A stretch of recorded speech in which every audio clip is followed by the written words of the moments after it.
For a long time, the discussion of whether or not college football players should be paid has been up in the air. For a long time, also, college football players have not been able to be paid because they said it would be unfair to the other students because they're athletes. Recently, there has been a proposal made by the NCAA and the government to change the tax code so that NCAA athletes could be paid by endorsers and third parties. Recently, this code has applied to amateur athletes in college and in other areas of the country. Today, I would like to talk about why only third parties and endorsements should be the only people who can pay college athletes and not college and universities themselves. And I have 3 reasons for this. 1. If college and universities are allowed to pay their athletes, colleges and universities will revolve around more money in athletics rather than education. Also, universities and colleges that are smaller, they don't have enough financial support, will suffer from this because the odds will be unfair when it comes to athletics. And also, there's a substitute in a way that athletes can earn money that is healthier for the athlete. To start off, I would like to talk about how the athlete is a student before they are an athlete. When an athlete goes to college, they pursue a certain career in college. Now, if a college is offering athletics at a certain price, an athlete would rather go get money than take an education. This is bad because an athlete can end up at a college that they're not even interested because they follow the money and not the career path.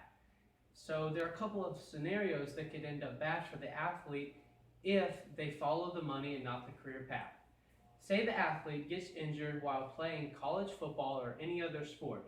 Well, then they are left to pursue a career and not get money that they were going to get that they didn't even want. So they go into a field of work just because they followed a certain money path, and this creates a bad life for the athlete later on because they do not have a career that they like just because they followed the money path.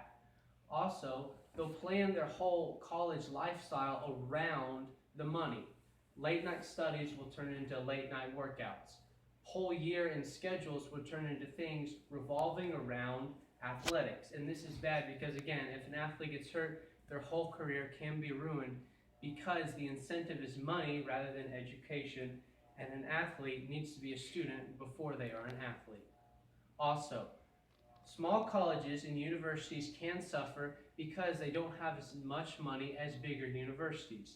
You can see this in when they give athletic scholarships. There's a reason there's a limit on how many athletic scholarships you can give. Say if one college has $1 million, the other one has $500,000. You can see that they'll be able to offer more money athletic scholarships. So what the NCAA does, they only allow colleges and universities to offer certain amounts of scholarships so that it's a fair playing field when recruiting. Allowing college and universities to pay athletes makes a loophole in the system, basically, and it's just an athletic scholarship with extra steps because they cannot give them a scholarship and they can give them money, but instead the money actually goes towards the scholarship. So like I said, it's just a scholarship with extra steps. Lastly, the other way athletes can earn money is the new bill that is being proposed. Sports Illustrated has followed it for the past few years, and now it's in Congress and it's about to be passed. Starting in March it was proposed, and it's going through the system now, and it has a good chance of being passed, stated by Sports Illustrated. This will allow third-party and endorsers to be able to pay athletes. This means things like from video games, to jerseys, to different commercials, and even signing endorsement deals with companies like Adidas, Nike, and Under Armour. But again, they cannot be paid directly through the college. They can only be paid strictly by endorsers so that there is not a huge money problem involved. From all these reasons, you can see why it's a good idea not for colleges and universities to pay athletes, and rather that the money should stay to endorsers and third parties, and college and universities should not pay athletes. Thank you.